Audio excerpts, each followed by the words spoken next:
Kumusta na kayo mga kapatid? Ito, yung mayaman. Yaman. Kumusta na kayo mga kapatid sa pangalawang pagkakataon? Ito, Mayaman. Mayaman. Pangatlong pagkakataon mga kapatid, kumusta na kayo? Ito, mayaman. Mayaman. Paka natin ng Lord. Hallelujah, hallelujah, hallelujah. Amen. Tayo mga kapatid ay we're reading the book of Samuel 17, 1 Samuel. Now in 1 Samuel 17, Saul had a reason to be afraid because he can see the bigness of Goliath. That is the problem with people. When they see the bigness of the problem, they are scared. You see, when you see the bigness of the problem, the devil is going to use that problem to defeat you. But I'm encouraging you mga kapatid to see the bigness of our God. Much bigger than the problem. Because when you see the bigness of God, Brother Matt, your success, your victory is guaranteed.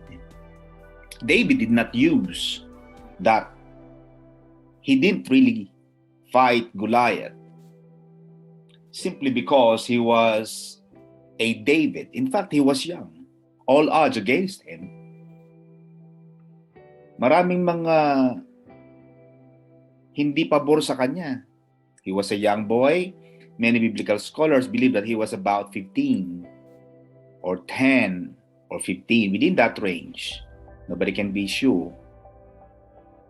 He was being told by Saul that he was a young boy. He was not really a warrior, as said by Sister Cynthia. He was not a warrior. He was a shepherd boy. You see, the problem with that is that people will normally see you as an ordinary person. Who are you? You know? Sino ka baga?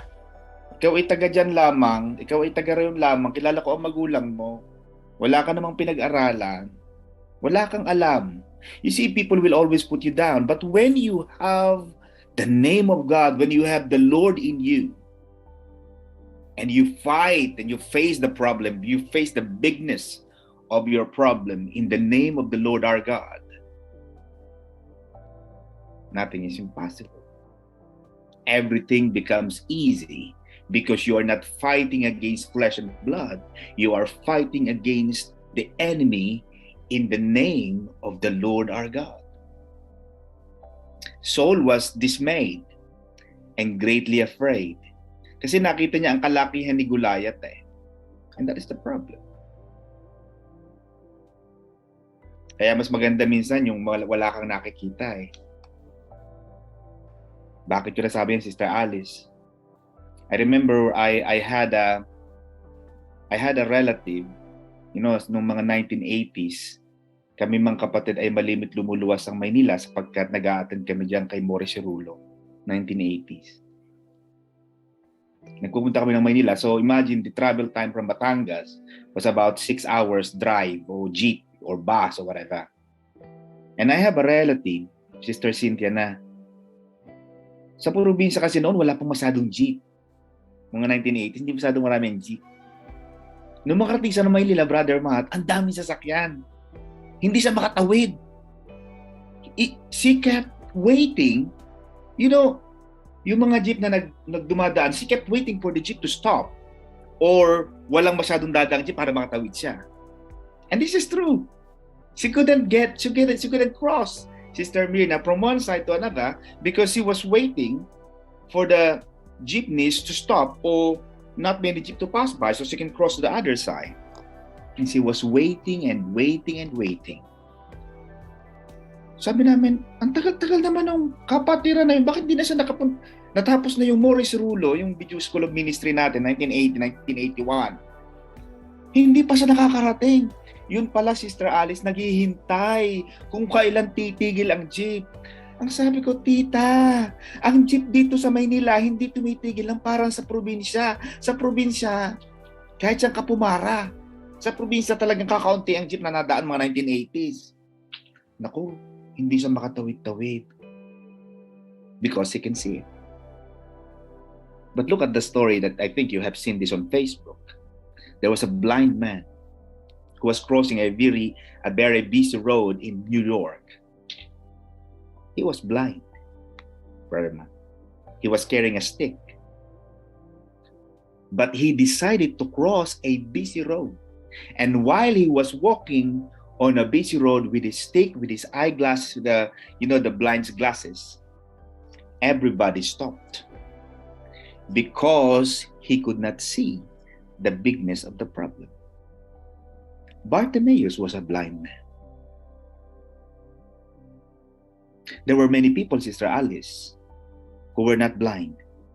There were many people who were crippled, who were deaf, who were mute, pipe. But Bartimaeus was blind. And there are many theologians that said there were many thousands or even millions of people with sickness and diseases in Jesus' days. But Jesus did not heal them. Why? Because these people can see. They believe that they could not be healed by Jesus. Some of them have doubts about God. Hindi naman lahat naniwala nun sa Diyos eh. May mga doubt. Nazareth was one. But Bartimaeus, Sister Cecil, is blind. He even called Jesus the son of David. And we're talking about David now. But because Bartimaeus was blind, and this man in the busy street in New York was blind, they did not see the bigness of the problem. And that's why sometimes, and there are times, that being blind is a plus factor. Yung blind, mas malakas ang loob niyan. Yung mga walang nawawala namang mawawala, malakas ang loob niyan. Walang mawawala sa kanila eh. Pag binasa mo ang Book of Amos, yung The Book of Amos, yung kinakain na nila pati mga dumi ng mga kalapate, yung mga anak nila, pinagkakakain na nila, pinaglululuto na nila. Naalala niyo, babasahin natin yan sa Book of Amos, Sister Alice. Madadaanan natin yan. Nagkaroon ng gutom sa Samaria. Yung mga tao, talagang kinakain nila sa gutom na nila. Niluluto na nila mga anak nila. Gano'ng kahirap sa Samaria. Nagtaghirap talagang famine because kinupkog ng buong mga Syria ang buong Israel at wala silang makain. Sa hirap ng buhay, pati yung mga ipot, mga dumi ng mga hayop, kinakain na nila. Mababasa niyan mga kapatid. Sorry sa mga kumakain mga kapatid. But I just want to make a point that sometimes God is going to use our weakness. God is going to use our blindness to see the glory of God. And Saul was not blind. He was able to see that because he could see Goliath, fear came unto him. Kaya minsan, mas maganda yung hindi mo nakikita ang problema eh. Kasi pag nakikita mo ang problema, lalo kang natatakot. Kaya nauso palagi ngayon mga kapatid, malakas palagi ngayon kapag may mga operasyon, yung pampangimay. Alam mo yung tawag diyan, Brother Jim, pampangimay, may tawag diyan. Yung parang hindi mo maramdaman yung sakit. Di ba? Yung parang pag uoperahan ka, merong pampangimay, may tawag diyan. Anesthesia po. Ayan, anesthesia. Oh. Bakit? Gusto mo tulog ka.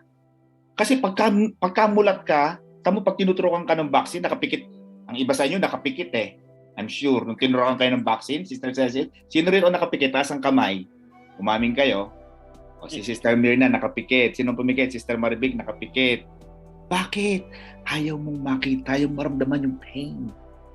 And sometimes, kapag nakikita mo yung, kaya yung iba, pag ayaw ko kasi nakikita nila yung karayon na ituturok sa kanila pagkasakit eh. Pero pag pumikit ka, parang pag sumasakit kayo yung mga nagpapanggap dyan na pagpupunta ng mga peryahan o yung mga carousel, yung mga London Eye, yung mga nakita kong ibang kapatiran natin, sumakay yata yan sa, saan ba yan? Yung parang, yung naglalakad ng mga cable car, yung sa Emirates, yung Emirates cable, may nakita ko mga kapatid natin. Ang iba akala nila tuwan-tuwa. Mind you mga kapatid, nagsusuka yan. Ang pinapakita lang nila, Sister Arlene, yung nakangiti sila, hindi pa umaandar. Pero nung umaandar na, Sister Arlene, na nakakakapit na, nagpipray na, Lord, matapos na pababain mo na kami, ang haba ng Emirates. Kaya mga kapatid, wag kayong, Sister Cynthia, nauunawa mo sinasabi ko. Brother Matt, akala mo yung mga nakabulat lang yung pagkuha ng camera, pero pagka nakatas ng camera, kapikit na lahat yan, nagpipray na, magpray na tayo. Brother Matt, patugtugin mo na yung mga... Bakit? Mas maganda yung hindi mo nakikita. At least, pag hindi mo nakikita, hindi ka natatakot. But Saul was not blind. And sometimes, the blindness can bring us to success. Yung akala mong kahinaan mo, yun pala ang magpapalakas sa'yo. The man who kills him, there was a promise. The man who kills Goliath will be enriched, will be blessed, will be rewarded by the king's home.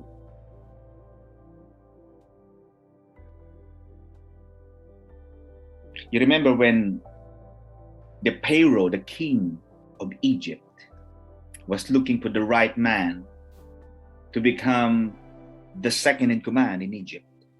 When Joseph made an interpretation of the king's dreams, the 7 fat cows and the 7 ugly, thin cows, Joseph interpreted his dream.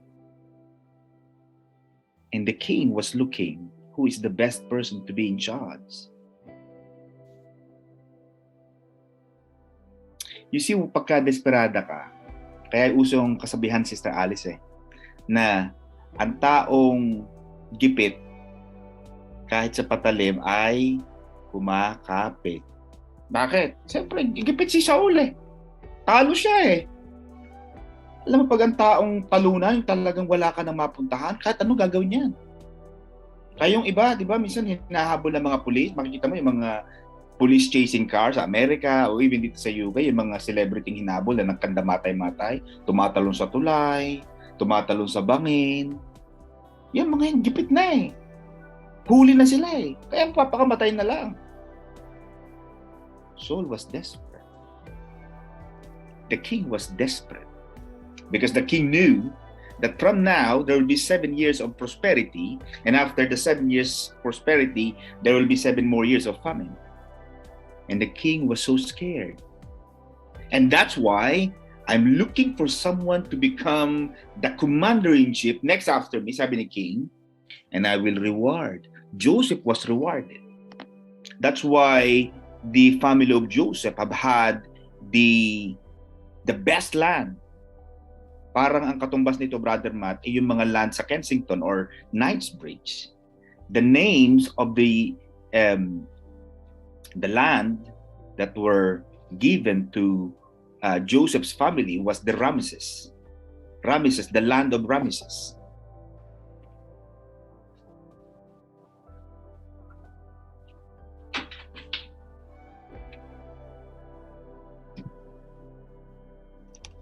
Binigyan ng malaking mga pabuya ng hari ang pamilya ni Joseph. Ganun mga kapatid Kaya nung isang araw, pinrinta na yung 3 milyon ni Heidelin Diaz. Sinasabi ko sa inyo, yung mga taga Baguio, nagbubuhat daw ng bigas, kabigat-bigat, hindi naman kayo kako sumali. Kung talagang malakas kayo, di sana sumali kayo sa Olympic. Ang reward, yung sumasali sa Olympic. Yung nananalo. Hindi yung malakas ka, hindi ka naman sumasali. Paano ka mananalo? Paano ka... Parang, may mga marami pang magagaling kumanta dyan May isang Pilipino naglakad ng pagkalayo-layo ng pinakamalaking tsinela sa buong mundo. Kinuha sa Guinness World Book of Record. Kailangan naka-record. Sumasali ka. Kailangan recorded ang achievement. Doon ka pagpapalain ng Panginoon. Kapag ikaw ay nagtagumpay. The man who kills him. para lang makuha niya ni Haring Saul ang mga taong lalaban kay Goliath, bibigyan daw niya ng tatlong pagpapala, tatlong reward. Cash reward o cash award, prinsesa, maging asawa mo yung princess, and exempted sa tax. Bro mo, hindi ka magbabayad ng tax. Malaking bagay. Para kang nasa Middle East. Sa Middle East kasi walang tax ang payment ng mga tao dyan. Oh. Kaya kung ayaw magbayad ng tax, doon ka sa Middle East. Sa Qatar, wala. Hindi ko alam, sa Kuwait yata, wala din. Basta Middle East, wala yung tax. Sa United Kingdom, mga kapatid, depende kung nasa kang bracket. Kapag ang income mo nasa 37,700 at this point, 37,700, 20% ang tax mo. From 37,701 up to 150,000, 40%. Nasaan ang aking calculator? Mag-calculator tayo. So pag ang kinikita mo, Sister Arlene, ay 37,000 per year, mga kapatid, magkalkulahan na tayo para magkaintindihan, ha? Para malaman nyo lang ang kahalagahan ng free tax. Malaking bagay, 37,701 times, pagpalmagin ang sweldo mo, 50,000. Yeah? Divided by 12 months, kumikita ka ng 4,000 a month. Meron tayong kapatid na kumikita ng 1,000 a week. 4,000 a month, 1,000 a week, edi 4,000 a month. Sa 50,000 na yun, Sister Alice, dapat ibabayad mo doon 40%. For the first 37,001, dapat magbabayad ka ng almost, pagpalmagin ng hindi na 40, halos kalahati ng sinusweldo mo. Napupunta sa gobyerno. Kaya minsan mga kapatid, wag din tayo mag-pray ng amnesty. Alam mo kung bakit? Pag nag-amnesty na, magbabayad na kayo ng tax. Yung mga nagpe-pray ng amnesty dyan, abay kayo mamaya pray kayo ng amnesty, magbabayad kayo ng tax. Yung kinikita nyo 1,000 a week, baka 400, 300 a week, ibabayad nyo sa gobyerno, kaya nyo ba yun? Baka mamaya, mahal pala. Kaya tama sabi Brother Matt, be careful for what you ask for. Magiging maingat ka rin. Yung bang pinagpipray mo, yun ba talaga ang gusto mo? Kasi pag binigay ng Diyos yan, baka may message sabihin mo, ay ayaw ko pala ng amnesty. Okay na pala ako sa gunnery. Kasi wala kang binabayaran tax. Sister Cecil nga, naka-holiday 1 week, may pay pa. Wala kang binabayaran tax, Sister Embo, bron mo. Sitting pretty ka, lahat ng kinikita mo sa'yo. Tapos nga magpipray ka ng amnesty, di sige, 30%, 40% ng kinikita mo, ibigay mo sa gobyerno. Tingnan ko lang kung matuwa ka niyan. Siguro hindi ka na-attend kasi, mahal pala. Balik ko na lang sa gobyerno itong aking visa na to kasi 3 taon na rin lang naman eh. Kaya, libre ang tax, malaking pabuya. Kaya huwag kayong pray ng amnesty. Baka mamaya, Pastor, pwede ibalik na lang yung visa ko sa amnesty. Pero tiyantin nila ako habang buhay kasi wala akong binabayaran tax. Malaking bagay, mga kapatid. Para lang lumaban sa Goliath. Amen ba, mga kapatid? Totoo yan. Kaya kaming wag na tayo magsimula, mga kapatid, at baka tayo mapalayo tayo ay magkaintindihan sa tax na ito, mga kapatid. Kung alam nyo lamang, mga kapatid. Now, sabi rito, who kills this Philistine and takes away the reproach from Israel? You see, mga kapatid, kapag ikaw ay talunan, laging may balat, laging may pula, laging may, alam mo yung kasaysayan, ay talunan yan. Yan ang gustong gawin ni Haring Saul. Mawala yung pula, mawala yung reproach. Who is this uncircumcised Philistine that he should defy the armies of the living God? You see, mga kapatid,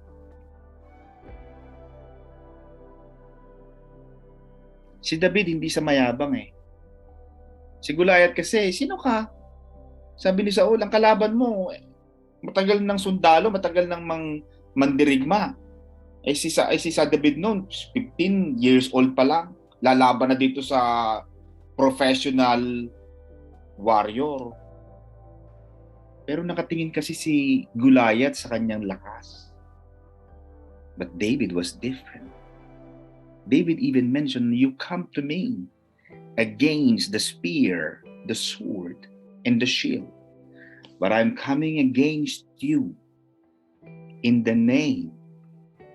You see, when you carry the name, That makes the ball game so different. Because David was focused on the reputation of Israel and the honor of the living God. Kapag ang ginagawa mo ay nagbibigay ng parangal sa Diyos, sino naman ang Diyos para hindi bigay ang pagtatagumpay sa iyo? Kaya huwag kang hihingi ng bahay na pagkalaki-laki, Sister Embong. Panginoon, bigyan mo po ako ng 10th floor na bahay, ng 25 bedrooms. Alam mo pa ang Buckingham Palace?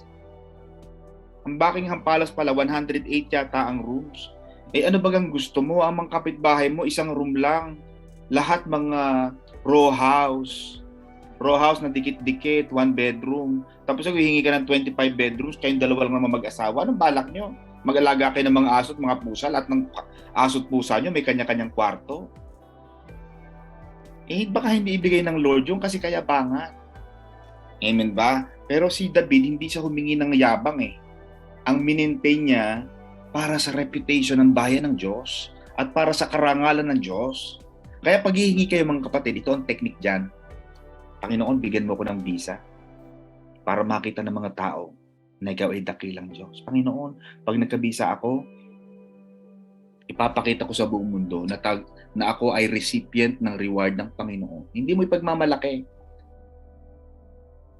Hindi mo ipagyayabang na para yung mga buzzers ko makita nilang uuwi ako.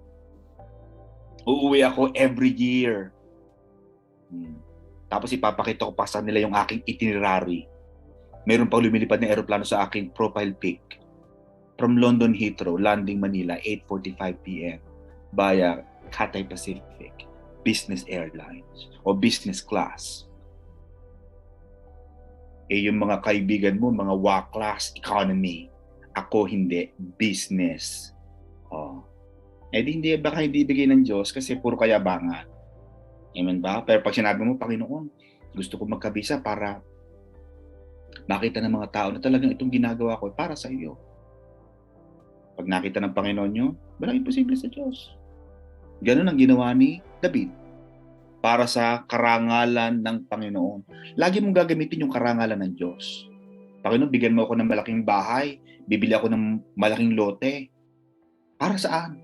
Bakit ang laki-laki ng lote? Bumili ka ng 10 hektarya?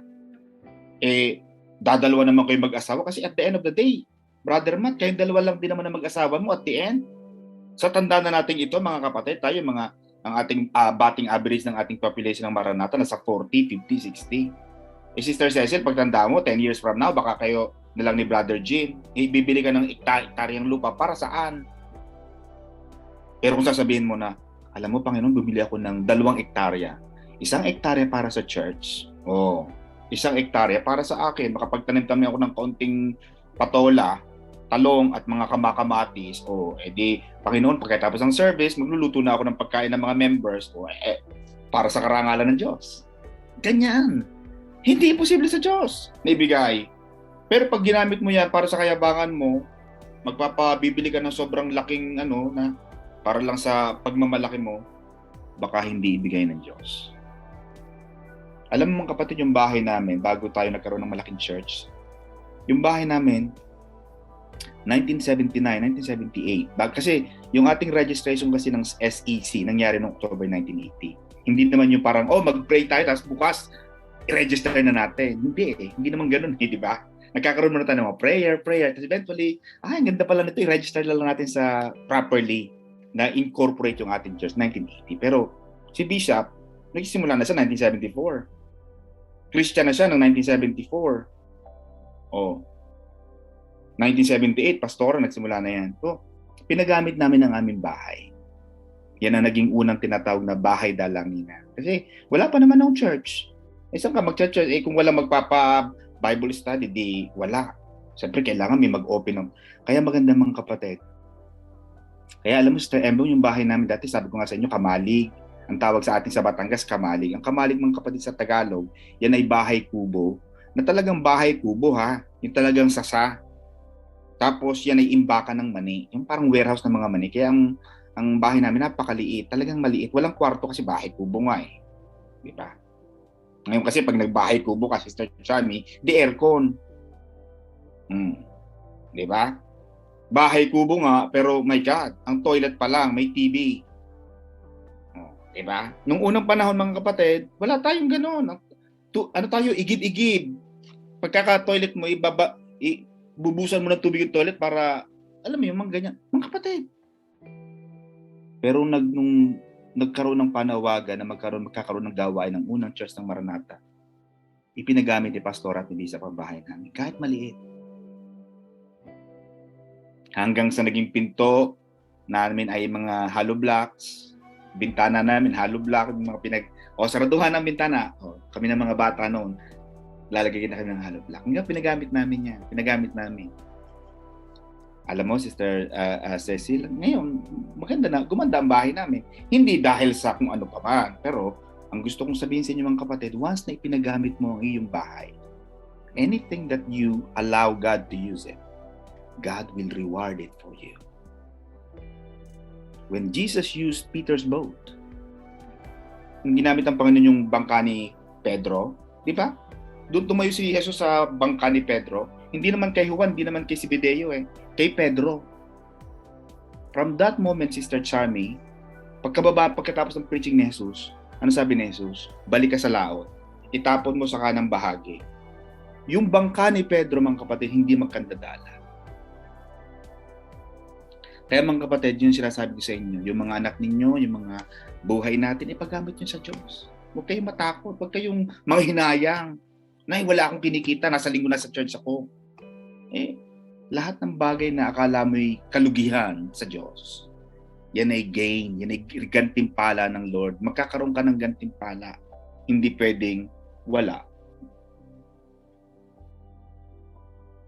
Now, alam na natin itong kwento ni Eliab na nagalit siya sa kanyang kapatid na si David.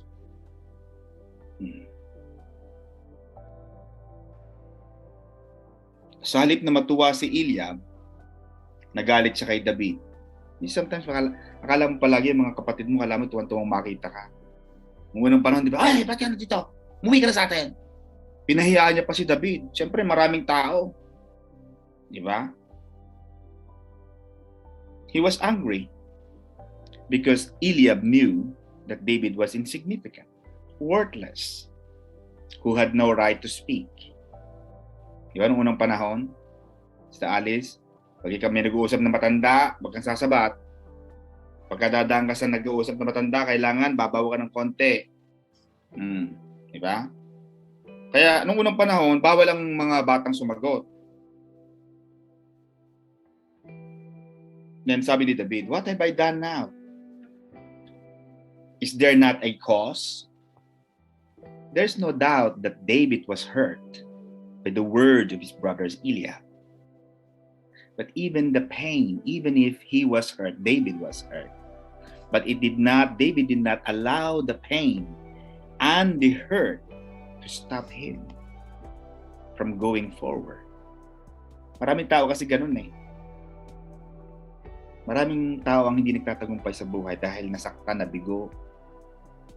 Kaya tama yung kasabihan, nasaktan, umibig, anong kasabihan niyan si Cecil?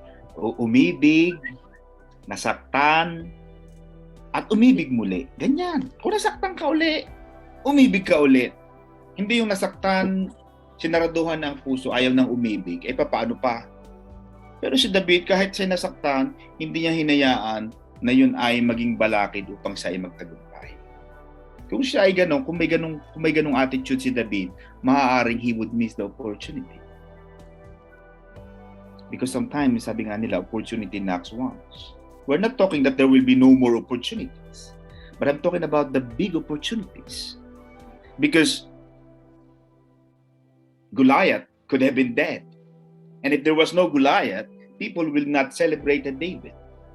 That's why nagkaroon ng selos si Saul.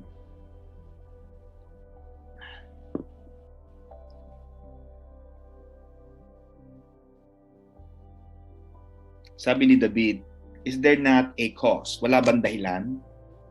Kaya ako nagkasalita ng ganito. Because nakita ni David he was not focusing on his glory or success.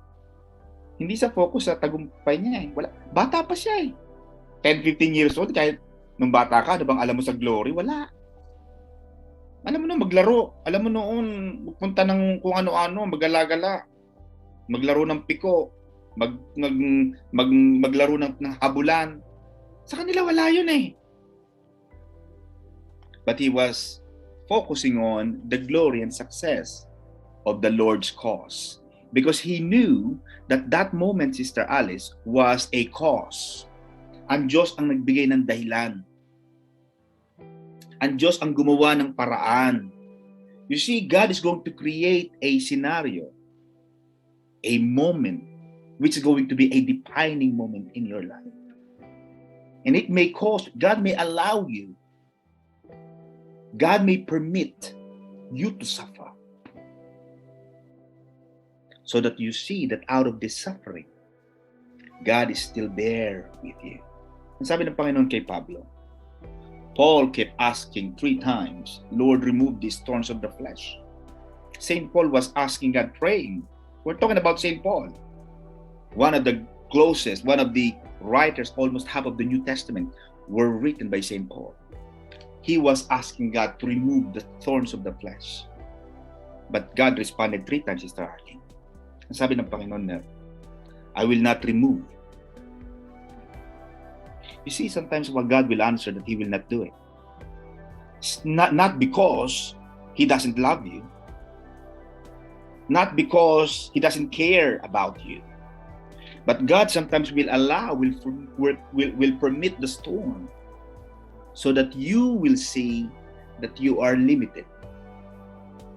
That you've got nothing. Kasi noon, malaking-malaki na St. Paul eh. He was one of the greatest followers of Jesus. And we're talking about St. Paul. Parang nalamangan pa nga niya si St. Peter eh. And he was getting a big man of God. Pero sabi ng Panginoon, no. I want you to remember that you are still a man made out of dust. Limited. That without God, you are nothing. Kaya kahit malaki na tayo, malaki na ang bahay natin, huwag tayong magyayabang. Gumawa ang Panginoon ng senaryo na lumabas si Goliath so that David will come out. God will allow the storms so that you see that God loves you, that God is big. Gumawa ang Diyos ng senaryo. David's word to Saul, let no man's heart fail because of him. Sabi ni David, huwag kayong magulumihan, huwag kayong matakot because dahil sa kanya, no? Relax lang. You see? Sometimes it's good to have a friend like that, brother. When everybody seems to fail, ako palagi akong ganyan. No. I had a friend who was diagnosed of kidney. And because obviously in the Philippines, there's not much money for a transplant. And as we know, millions of pesos is needed to transplant a kidney. And in fact, to buy a kidney is very expensive. The second one, if the kidney is matched with the recipient. Kasi minsan nakabili ka ng kidney, tapos yung wala nabili mo, hindi naman pala tama, pagkamahal-mahal na yung kidney, milyon na yan. Yung operasyon pa, yung maintenance mo pa. Pero alam mo, sabi ko sa kanya, makakaraos din tayo. Hindi tayo pababayaan ng Diyos. You see, maganda rin mga kapatid sa isang kaibigan na kung ang kaibigan mo ay down o talagang umiiyak na, but always speak blessings. Always speak positivity. Huwag mo na siyang gatungan. Nag-aaway na nga sila mag-asawa, bibigyan pa ng number. Dahil nung kilala. Bago to. Guwapo. Nag-aaway na nga, biglang pang susulsulan. Nagagalit na nga sa dun sa kaibigan mo, tapos sasabihin mo, may narinig nga ako, sasabihin ko sa'yo. Huwag mo nang gatungan. Ano sabi ng Panginoon, Sister Alice? Blessed are those who are peacemakers. Yung mga taong gumagawa ng paraan ng bridge para magkabate, magkaayos ang dalawang pangkat na nag-aaway, mapalad yan. Amen? Kaya sabi ni David, huwag kayo matakot. Maganda rin yan, mga kapatid. Yung mga takot na takot, huwag ka matakot. Amen? Sabi ni David, huwag kayo matakot dyan. Huwag kang matakot dyan sa supot na yan. Kasi si Goliath, supot. Oh. Mga kapatid, sorry sa mga kababaihan, pero ang supot, supot, hindi tuli. Because being circumcised is a covenant between the Israelites and God. Ano yan Covenant yan agreement between man and God. For a man to be circumcised, it means that the man is connected with God. Kaya sabi ni David, ba't ka matatakot? Supot yan. Tayo, mga anak tayo ng Diyos. Dapat ang mga anak ng Diyos hindi natatakot. Hindi na natatakot sa buhay. Bakit? Kasi pag natakot ka, wala kang tiwala sa Diyos. Para kang walang magulang na pinagkakatiwalaan. Ano ang sabi? Do not worry, sabi ni Jesus. Who amongst you can increase 1 minute or 1 hour of life by just worrying? Sabi ng Panginoon. At minsan nga, Sister Mirna, yung kaaalala mo pa, minsan maraming ganun Paano po, attorney, kung matalo ang kaso? Di talo! Ano magagawa natin? Wala tayong magagawa. Kasi buhay yan Minsan talaga hinahayaan ng Diyos. Alam ka naman lahat ng laban natin, panalo. Hindi ka na wala ng enjoyment kasi lagi kang panalo. Kung matalo, pupunta we will cross the bridge when we get there. Paano kung manalo? Di magsasaya tayo. Attorney, mapapangasawa ko, tuga ba ito o habang buhay ba kami magkakasama? Hindi ko alam. Wala tayong alam dyan. Basta ang gawin mo lang, mahalin mo ang asawa mo, paglingkuran mo, mahalin mo ng todo, huwag kang magkaroon ng iba. Kahapon may kausap akong kliyente, brother Matt, sabi niya, attorney, kasi ganito, nag-a-apply ako yung spouse visa. O tinatanong ko, kumusta na kayo? Sabi niya, meron po akong iba. Ha? Bakit nag-iiba ka pa spouse visa ito? Akala ko, dapat kapatid ang sabi ng Lord, love one another. Hindi sinabi ng Lord na love another one, magbago ka, kapatid. Nag-a-apply ka ng spouse visa, yung asawa mo nag-sponsor sa'yo, tapos nandun ka sa iba. My God naman, kapatid naman, oo. Hindi naman natin sa kasama rito sa ating church, hindi naman sa Christian. Pero sinasabi ko pa rin sa kanya, maging tapat ka sa iyong asawa, sapagkat ang asawa mo siguro ay tapat sa iyo.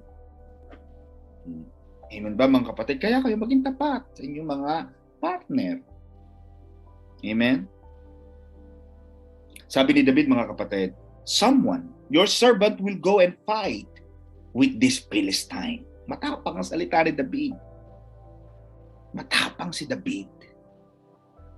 You see, it's one thing, Sister Alice, to say God is going to do it. God is going to fight for it. And God is going to give us victory. It's one thing. But it's another thing to say, I am going to fight for this. I'm not going to delegate this. Kasi kahit nga si Saul, takot na takot But do not forget, Brother Matt, Saul is a great warrior. Before he was anointed and poured an oil by Prophet Samuel, he was a mighty man of God. But that was prior, before the Spirit of God departed from Saul. But when the Spirit of God departed from Saul, fear started to come upon Saul. Kaya yung matatapang na tao, usually yan, malakas ang baterya niyan. Sobra ang babad niyan sa Word of God. Kaya pagka nanghihina ang kalooban mo, Sister Alice, dapat kakausapin mo, yung lagi nag-a-attend ng church. Yung laging babad. Alam mo yung babad? Yung mga kinula. Alam mo nung mga bata tayo, Sister Mercy, di ba? Nagkukula, binababa, binubugbog, kinukula, yung babad sa salita ng Diyos. Bakit, Brother Matt? Bakit importante ang ganitong regular gathering, regular fellowship? Because out of this, nabababad kayo, nai-entrench. Alam mo yung entrenchment? Yung nai-ingrain yung Word of God, yung mga positivity, mga inspirational na mga salita ng Diyos sa ating buhay. And when you have so much in you, because, Brother Matt, do not forget, you cannot give what you don't have. You can only say something that is in you. Kaya sabi ng Bible, Sister Alice, out of the abundance of the heart, mouth speaks. Kung ano laman ng puso, yun ang nilalabas ng bibig. Di ba?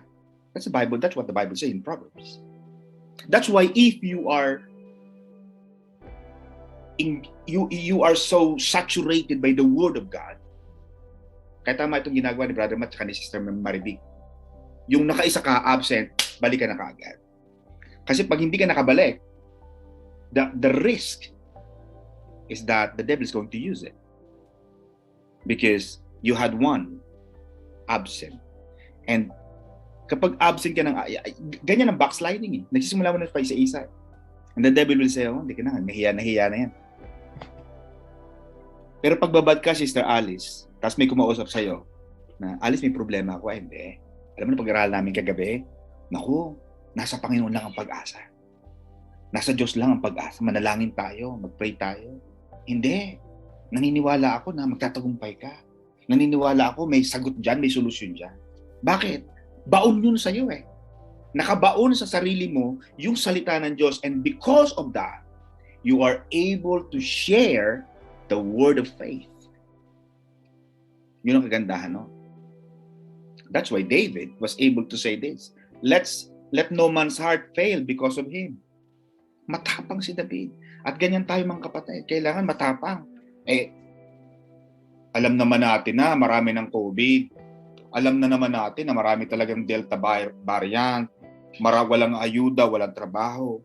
Mag-uusap-usap pa tayo na puro pa tayo negative. Ano pa mangyayari sa atin? Kaya ang sabi ng Panginoon, Sister Mirna, pag binasa mo ang Old Testament, when the 12 spies were sent by Moses to spy out the Canaan's land, the promised land, and out of 12, 10 of the spies brought a negative report. Other translations said that the negative report was called by God as an evil report. Evil report. But why would it be evil, Sister Arlene, when the 10 spies were just telling the truth? Kasi ang nakaharap nila sa Canaan's land are the giants, like Goliath. Goliath is one of the giants from the Anakites. And according to our scripture, mga kapatid, Goliath was about 8 to 9 feet. Ang iba sa atin, mga kapatid, 4 feet 11 lang. Hello? So Goliath might be twice as much. But the 10 spies, Sister Cecil said, we look like grasshopper in front of them. They were so big. God said, you are bringing an evil report to my people. And that's why God rewarded Joshua and Caleb. Because Joshua and Caleb saw the same thing.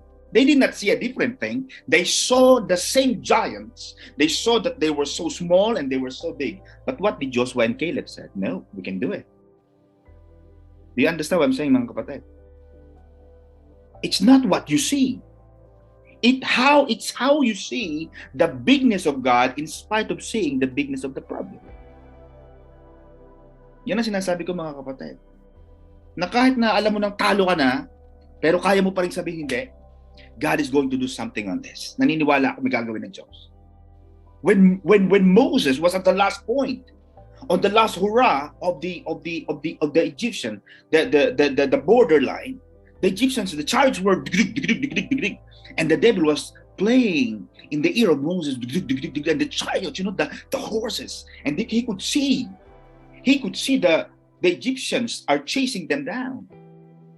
But Moses, instead of seeing the enemies, Moses lifted his eyes up to the creator of the universe and said, Lord, they are coming against us. What will I do? And God said to Moses, lift up your stick.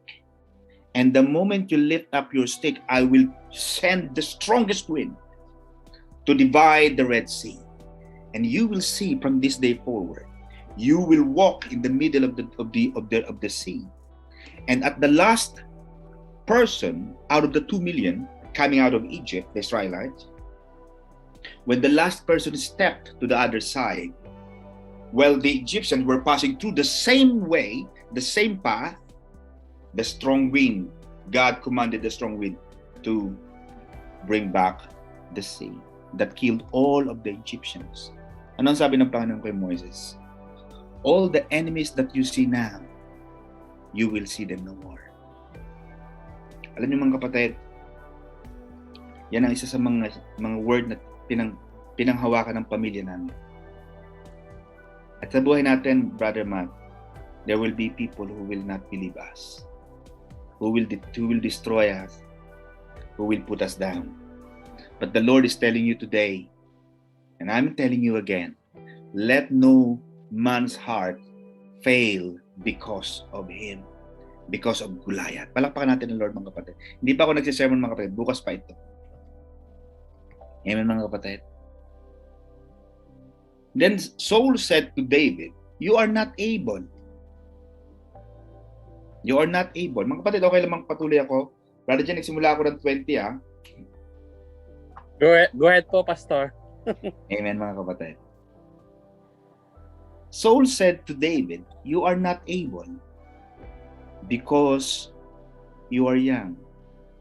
Ano sabi ni Pablo kay Timoteo sa New Testament? Huwag mong hayaang hamakin ni naman ang iyong kabataan.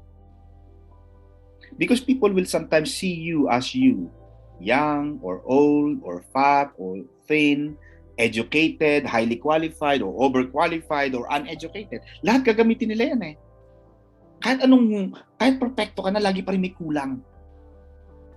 Saul thought that David was disqualified because of his age, bata siya, size, small, and inexperience. But you see, when God uses a man, Brother Matt, it's not because of your capacity. It's not because of your ability. God is going, ano sabi ng Bible? Hihiyain ng Diyos ang mga marurunong.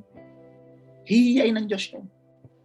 Yung marurunong, akala nila tatagumpay na sila. At ang sabi ng Ecclesiastes, Sister Cecil, hindi lahat ng maralakas at magagaling at matitipuno ang lagi nagtatagumpay sa paligsahan. Diba? Pansin mo yung sabi ng Panginoon? Kasi hindi lagi sila nagtatagumpay. Manny Pacquiao, one of the most renowned boxers, pero hindi lahat ng laban niya nananalo siya. Amen, mga kapatid. Because Saul, ang nangyari kay Saul, nakatingin siya sa kahinaan ni David. Nakatingin siya sa natural. Akala niya hindi siya mananalo. How do you know? What do you know about life? What do you know about life? When Brother Ben, yung asawa ni Sister Elaine, nagkabisa, alam mo, Brother Janet, sabi ko sa'yo, sa lahat ng mga hinawakan kong kaso, sabi ko sa'yo, ito sa kasong ito ni Brother Ben, isa talaga siya, sabi ko, Panginoon, I'm going to accept this case, okay? Sinabi ko kay Sister Elaine, I'm going to accept this case. But, to be honest, I don't see. Kasi ang dami niya nang dinaan ng kaso, ang dami niya nang dinaan ng abogado eh. Halos 5. Halos 4, 5 yata yun, tapos ang laki na nagastos. Eh, mga dinaanan pa niya, kilala ko magagaling. Eh, sino naman ako? So, bakit? Magkikiling na itong dinaanan mo.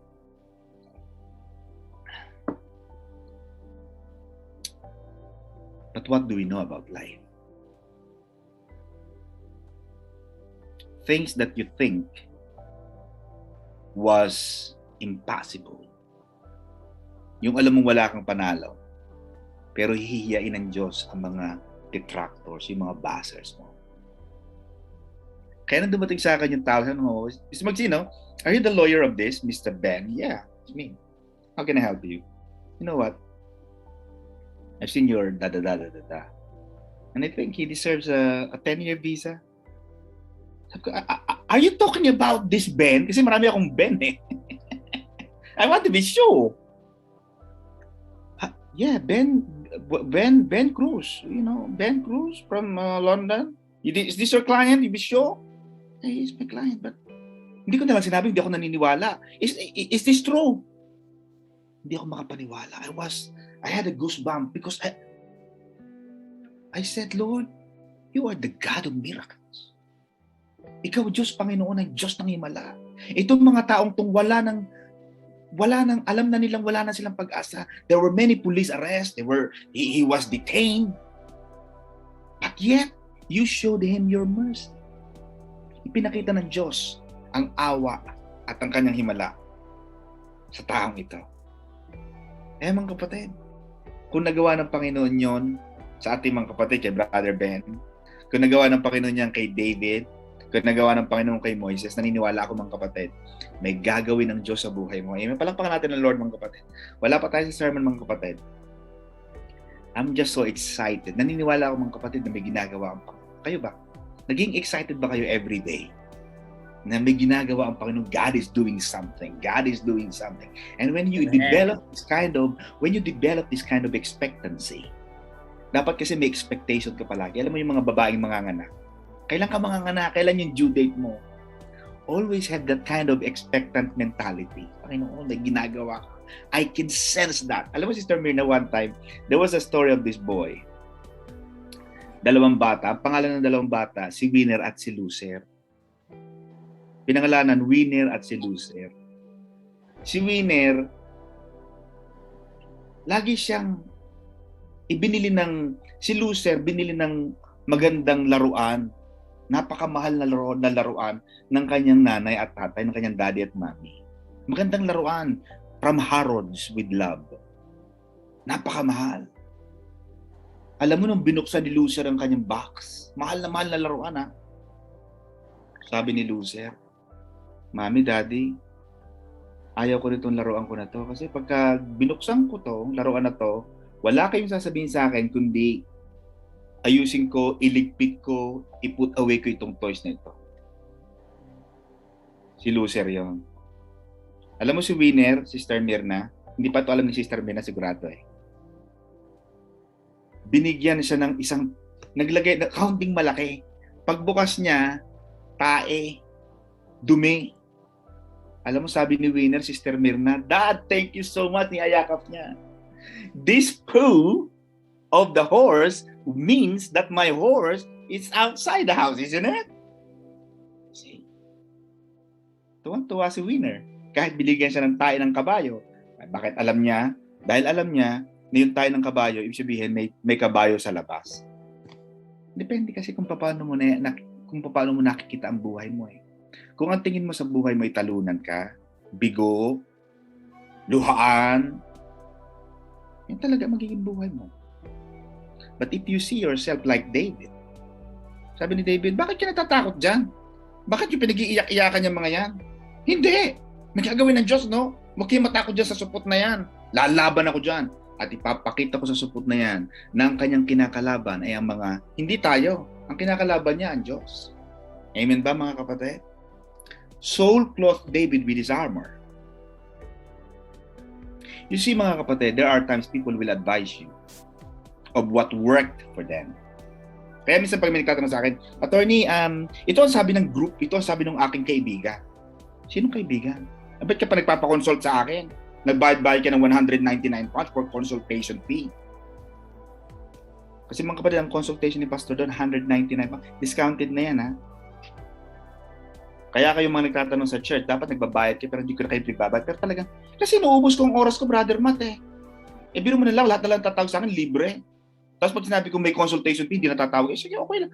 Kasi, pag hindi ako naningil, anong gagawin ko na? Magsasagot na lang ako ng sasagot, wala akong kinikita. Kapatid, paano kakain ng pamilya ko? At anong kala nyo rito? Sasagot na lang ako ng calls, tapos wala nang nangyayari sa buhay ko. And hindi lang yung Sister Mena actually. Naniningil ako because I need to be sure na yung sasabihin ko is really the correct thing to say. Kasi baka i-demanda mo ako, di wala akong legal standing. Kung i-demanda mo ako dahil mali ang advice ko, babalikan kita. Bakit? Ito ang sabi mo sa akin. Kung tawag-tawag lang na 5 minutes, 5 minutes lang, may bayad, Kung talagang mahalaga sa iyo ang isang bagay, magbabayad ka. Now, you see, sabi ng mga tao, ito kasi sabi ng group. Ito kasi sabi ng kaibigan ko yung gagawin ko sa kaso ko, ganito rin. Kapatid, yung nangyari sa kaibigan mo, iba sa nangyayari sa iyo. Hindi lahat ng nangyari sa kanya, hindi yung gamot kay Pedro, gamot din para sa iyo. Yung ubo ni Juan, iba sa iyo. Yung ubo mo, dry cough. Ikaw, ang ubo mo, chesty cough. Kaya ang gamot sa iyo magkaiba.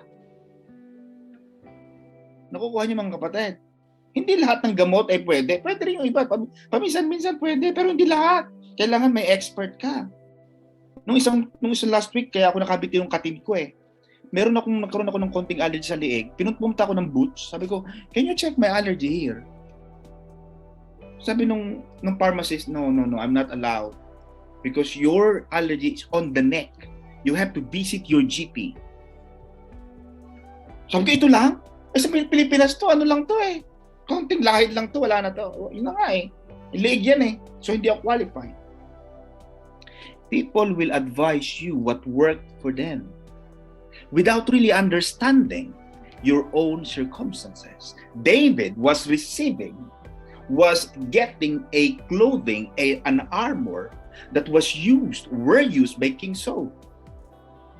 Yung mga baluti at mga sandatang ginamit ni Haring Saul, ang ipinapasuot niya kay David, hindi naman kasya kay David. Ano sabi ni David? No, it doesn't work for me. And sabi ni David, Sister Arlene, these armors are not tested. Hindi tested. Kaya nung nag-drive ako, Sister Faye, may mga nagpapagamit sa akin na sabi niya, gamitin mo itong kotse na to, Brother Matt. Sabi ko, no, I will use my car for the training and I will use my car for the actual test. I'm not going to change cars because at the end of the day, Sister Alice, on the day of the exam, you have to test. You have to have a rapport with yourself and with your armor, with your car. You cannot just, this is an exam. This is a battle between the Israelites and the Philistines, the circumcised and the uncircumcised. David said, your armor, King Saul, sorry, with due respect, but your armor are not tested by me. Hindi ko pa nagamit yan eh. What I am used is to kill the lions and the bears using the stones. You see, people will advise you, will give you, will clothe you, the armors that they use that work for them, but you have to make sure that their armors also work for you. Nakukuha niyo mga kapatid? Kaya minsan, yun ang advice sa group, yun ang advice ng kaibigan mo, pero iba kayo eh. Iba kayo ng pinanggagalingan. Yung nag-work sa kanya, baka nag-work sa kanya, pero hindi yun mag-work sa'yo. Most of the time. That's why many people fail. Kanina may kausap akong klase, attorney, isang taon na akong naghihintay nung result ng aking application. Tinatawagan ng asawa ko yung home office, British ang asawa niya. Sabi ko, isang taon? Pakita mo nga sa akin. Pinakita sa akin yung galing sa MP, sa Minister of the Parliament. Sabi ko, kapatid, nakita mo ba itong result? Itong result ng application mo, April 16, 2020, last year, nag-email na siya ng home office. At ang sabi ng home office, mali ang iyong... Hindi, sabi niya, eto attorney, sabi ko, ang tinanong lang nila ako kung mayroon daw ang application ng indefinite leave to remain. Ang sabi ko, yes. Kaya ang alam ko, sabi niya, Sister Cecil, ang alam ko, nagkamali lang ako doon sa tanong na yes or no. Pero nung makita-kita ko, Sister Alice, yung sinasabi ng home office sa email na hindi niya nakita, sinasabi niya hindi niya nakita, ang sabi ng home office, I'm sorry madam, you have made the wrong form. Wrong form entirely. Pero may papel siya ha. But because he listened to the wrong advice, sabi ko, kapatid, alam mo ba kung magkano ang presyo ng pag-a-apply ngayon? Magkano binayaran mo sa application na to? 70 pounds. Yun po kasi ang sabi ng iba. Kapatid, hindi mo ba alam na ang pag-a-apply ngayon ng visa nasa 3,000? Ang babayaran mo 70 lang?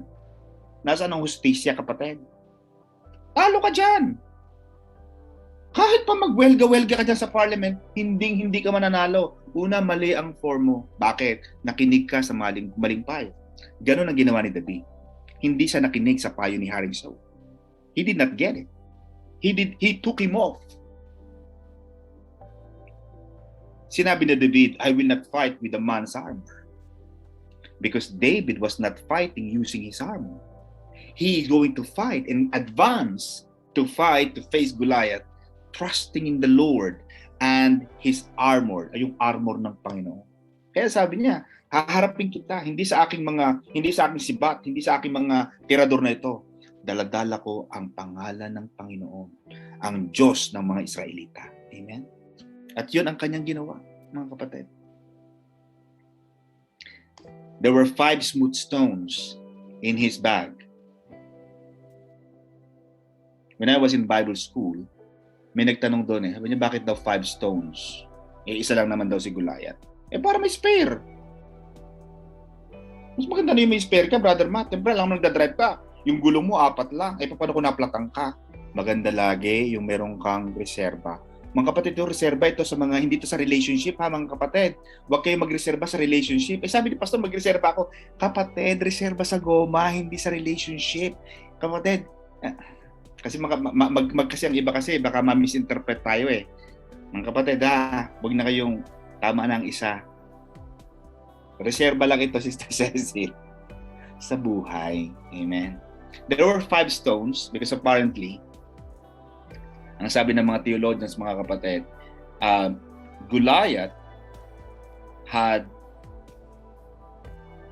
at least 4 relatives who are also giants.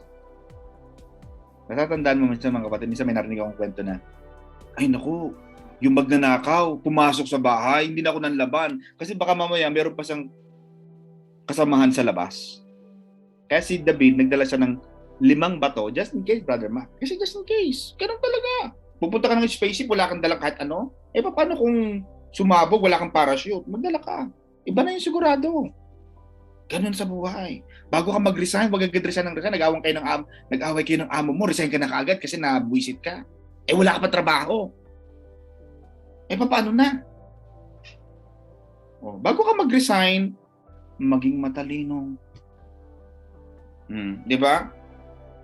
Bago mag-resign sa trabaho, maging matalino. Goliath felt, naramdaman ni Goliath, sabi ni Goliath, he felt that sending David was an insult. Akala ni Goliath, ito lang? Nag-aahamon ako sa inyo for 40 days? Ito lang batang tong bibigay niyo sa akin? Hello? Pero alam ba, Brother Matt, alam mo dyan sa Batangas, marami dyan barako. Pag sinabing barako dyan, sa Batangas sa amin, yan ay mga matatapang. Amen. Kaya pagka sa Batangas, lasing ang mga tao, ang laging paglasing ang mga tao, labas ang barako. Naging mag-aamon ng barako. Alam mo ba, mga kapatid, na maraming barako ang nakakapatay, hindi rin kapwa barako. Pumatay kay Sputnik, sa Boy Sputnik, hindi mga kilalang tao.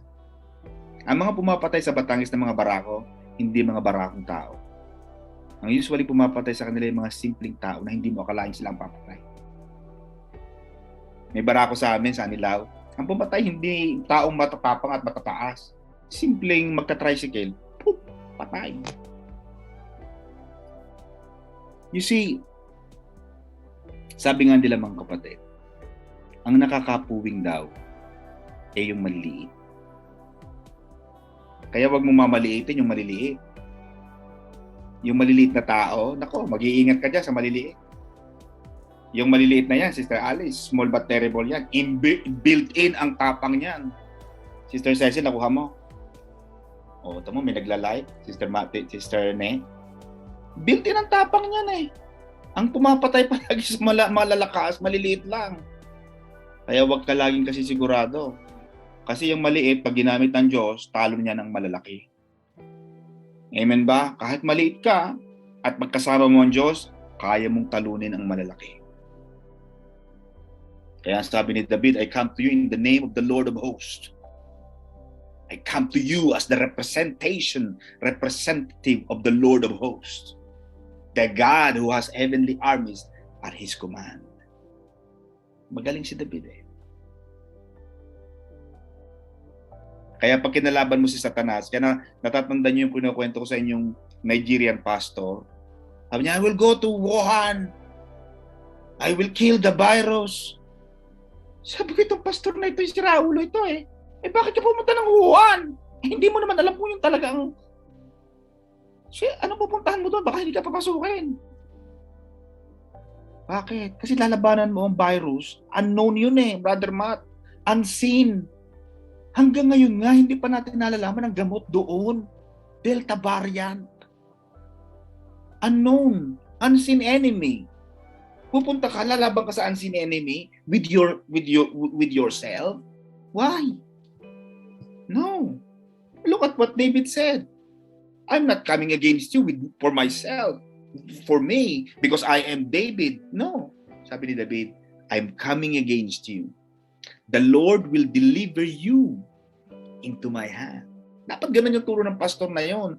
Pupunta ako doon, pero hindi. Ipapanalangin ko lang. Kahit ba nandoon ka sa Wuhan. Anong nangyayari doon? Hindi mo kayang labanan si Satanas. Kasi malakas si Satanas eh. Malakas si Satan. Pero pag ginamit mo na, Sister Cecil, ang pangalan ng Panginoong Jesus, nothing. Ang kapatid, ito pa. Now, when Philistine arose, when Goliath arose and came and drew near, lumapit siya kay David, David hastened, nagmadali si David, and ran toward the army to meet. Ang kapatid, take this word, encircle this word, to meet Goliath. You see, maraming Kristiyano, Sister Alice, na nagpipray, Lord, remove. Lord, alisin mo po itong mga problemang ito. Pero hindi. It's a fallacy. It's wrong mentality. Many Christians struggle at this point. Bakit? Kasi inaasahan nila si Sister Mirna na Diyos na ang tatanggal ng problema. Hindi yun ang trabaho ng Diyos. Kaya sabi ni Bishop, bakit may papanalangin wag sumabog ang bulkan? Eh, Diyos nga ang gumawa ng bulkan. Eh, sana hindi na siya gumawa ng bulkan doon. Kung di pala sasabog. Nakukuha mo, Sister Judith. Hindi naman pala sumasabog ang bulkan. Eh, ba't pa? May bulkan pa. Sana bundok na lang. Sana dagat na lang yan o kapatagan. But the fact that God created a volcano, ibig sabihin, may purpose ang volcano. Gumawa ang Diyos ng langaw, eh may purpose ang langaw. Walang ginawa ang Diyos sa daigdig na ito, mga kapatid, nang wala sang layunin. At maraming Kristiyano ang nag-struggle. Panginoon, alisin mo ito. Pero hindi. Sabi ng Panginoon, if you trust me, do you trust me? That even if, nalala mo yung kahapon na Bible study natin sa Israel kay Pastor Paul, may isang tightrope walker, Sister Mirna. Sa Niagara Falls sa Canada, may isang lalaking nagtali ng taling lubid na pagkahaba-haba sa Niagara Falls. Sumalakad sa Niagara Falls, sa taas-taas no. Pag nahulog ka doon sa falls na yon, patay ka talagang bata ka. Nagpapalakpakan ng mga tao. Yay! Ang ganda-ganda, ang galing-galing ng tightrope walker na ito. Talagang nakakapunta doon. Tumawag na yung tightrope walker, kayo, hinahanganin niyo ako. Sino sa inyo ang makakapunta rito sa aking balikat at kaming dalawa ay lalakad simula dito pabalik doon sa kabilang bahagi ng Niagara Falls. Walang pumunta, Brother Matt. Natatakot sila. Then may isang bata, Brother Matt, na naglakas loob na pumunta. Ako. Sumakay sa balikat ng lalaki. Naglalakad sila. Nagpapalakpak ang mga wow. Pagbaba nung nakabalik na uli, yung dalawang lalaki, in-interview yung bata. Bakit? Anong nangyari sa iyo? Alam mo bang pwede kang mamatay? Hindi mo naman. Bakit ka sumama dyan sa taong yan? Paano kung nahulog ka doon sa Niagara Falls? Ano nalang nangyayari? Alam mo, sagot niya, Sister Mirna. Sabi niya, I went up to walk with that man because that man is my dad. Daddy ko siya. I know he's not gonna let me down. Whatever happens, he will always hold my hand and will not allow me to fall. Ganun ang Panginoon mga kapatid. Pag naniwala ka sa Diyos, hindi hahayaan ng Diyos na bumagsak ka. Why would this good God allow you to fall? Sabi ng Panginoon, kayo nga mga masasamang ama. Nagkaroon ng comparison. Kayong masasamang ama na nakakapagbigay ng mabuting bagay sa mga anak nyo. Masasama na kayo ha. Sabi ng Panginoong Jesus, ako pa kaya? Kami pa kayang na mabubuting Diyos ang hindi magbigay sa inyo ng mabuting bagay? Mabuti na nga kami eh. Do you expect something bad from a good God? No. Because everything that God does is good. Amen?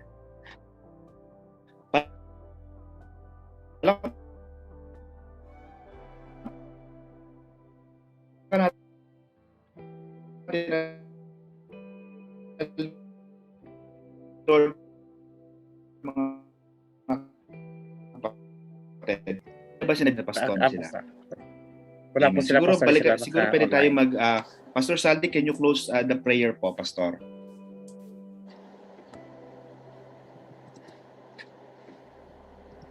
Tayo po ay manalangin. Dakilang Diyos na makapangyarihan sa lahat.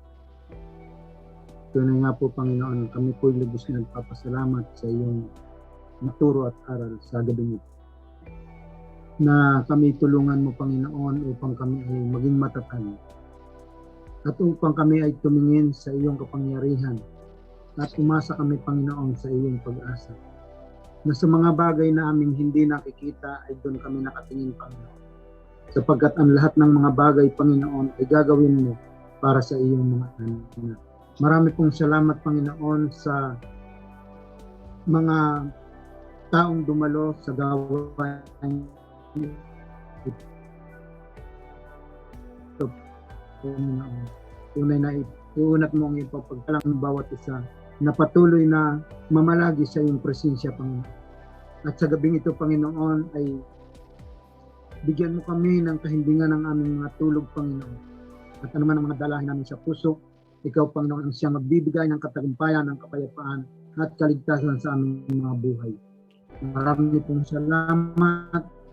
Binabalik namin sa inyo lahat ng kapurihan, ng kaluwalhatian, sapagkat ito'y tanging sa iyo lang at magpakailanman sa matamis na pangalan ng Ama, ng Anak, ng Diyos Espiritu Santo, sa pangalan ni Jesus. Amen. Amen. Amen.